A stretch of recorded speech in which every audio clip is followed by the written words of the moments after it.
Okay, so here we are. We're at the start of a circuit for Meredith, and we're doing leg extensions right now. And the plate positions on this machine allow us to emphasize different parts of the range of motion. So if you put the plate in the middle peg, it just feels normal. If you put it on the top peg, it feels heavy at the bottom and easier at the lockout. I have it down here to make it harder at the lockout. So we're doing a lot of quad stuff focused. I'll explain more in a second.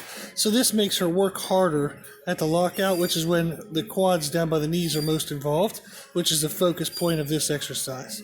We're also trying to do it with our toes straight up and down, which helps to make sure that the inner teardrop muscle doesn't take over and she keeps her outer quad sweep involved. So she's doing 20 of those. And then we're coming over and we're doing our belt squat and we're doing belt squat squats. So we have a little bit of weight on there for her to torture her with. So on this one, let me move this belt so you can see better, is we're going to do a squat where her feet are narrower than she would normally squat with. So I'm going to help her whenever she's ready. And what this narrow stance does is it helps use her quads more. So she's going to have her feet in place. So a little narrower than what she'd normally like. The feet are going to be straight.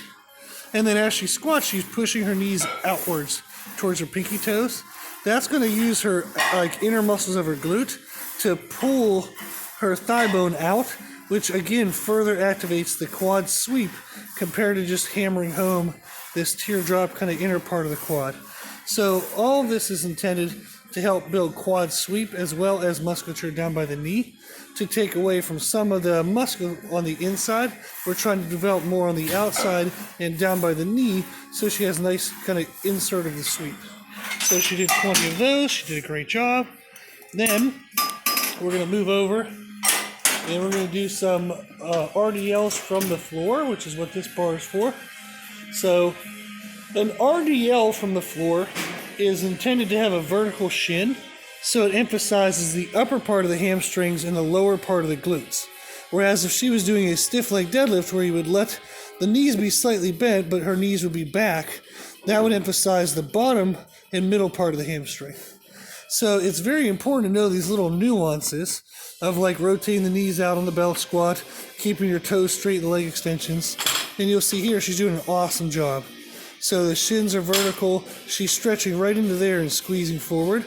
So a lot of times, male or female, when people do stiff leg deadlifts from the floor, they work in the hamstring, then they actually over-contract their lower back. So they actually develop their hamstring in their lower back and they miss their butt. So vertical shin to RDLs from the floor helps ensure that you're using the bottom part of the glute, which helps get more of that kind of like pop that people want. And it also just helps for healthy movement to have all of the muscle developed. So that's the circuit we're doing. We did 20, 20, and 10. And if anybody else wants to try that, give it a shot. Just remember these little positional differences so that way you can make sure you get the best results possible for your efforts.